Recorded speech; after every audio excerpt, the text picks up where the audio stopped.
I'm driving from Alabama back to Florida, celebrating my friend's 18th birthday.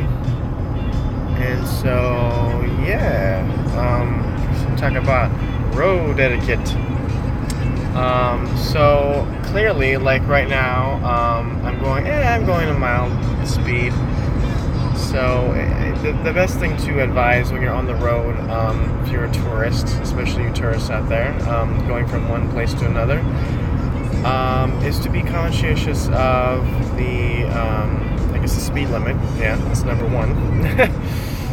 If you're going too slow, maybe you should move over and not be in the fast lane. And yeah, so that's one. Two,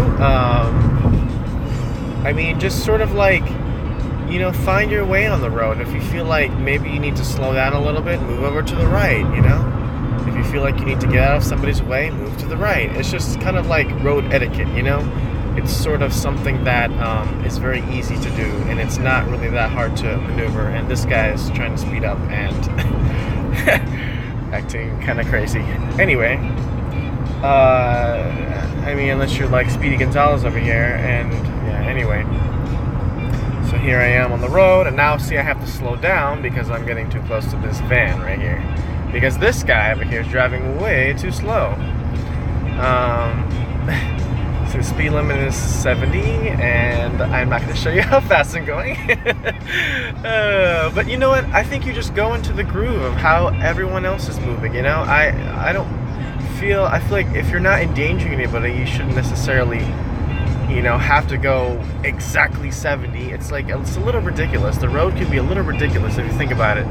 I'm going up a steep hill right now, so I'm trying I'm trying to excel, trying to, not slow down, because, you need to keep up with the speed of going up a hill, because these hills can be kind of steep sometimes.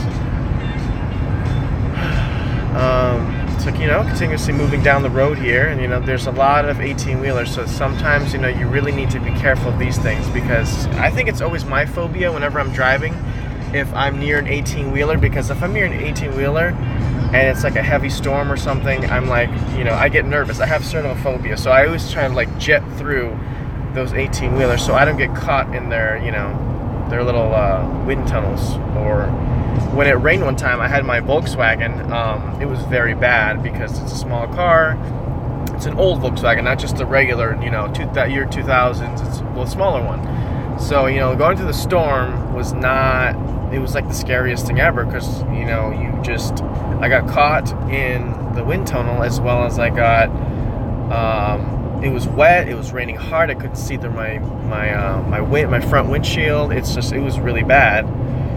And, being on the road can be a little dangerous sometimes. I know some people are like, oh, you're traveling alone? Well, yes, I'm traveling alone. I have friends, but this was kind of just a little, I like to travel, and seeing that I fly from Orlando, Florida to Washington, D.C. every other week, driving is, just as much of an experience as, flying. So, I don't know, I guess I'll update you guys on my life. I don't know if I even told you this, but I help my friend with Parkinson's disease. I sort of, in a sense, caretake for him. I lift heavy things. I, help him organize things. He's a little forgetful sometimes, which is okay, and I guess that comes with the territory of Parkinson's. But nonetheless, I'm loving life now. I will update you guys on that classic car, because, let me tell you, that guy, he's driving me up the wall now. It's taking him over 2 months just to, finish the job, and he lost I went to Walmart physically just to show him what I wanted, or how I wanted the car to be painted, and he sort of lost it, and then he also as well lost some other things that I gave him, and I'm just like, are you serious? Get organized, man. Hey guys.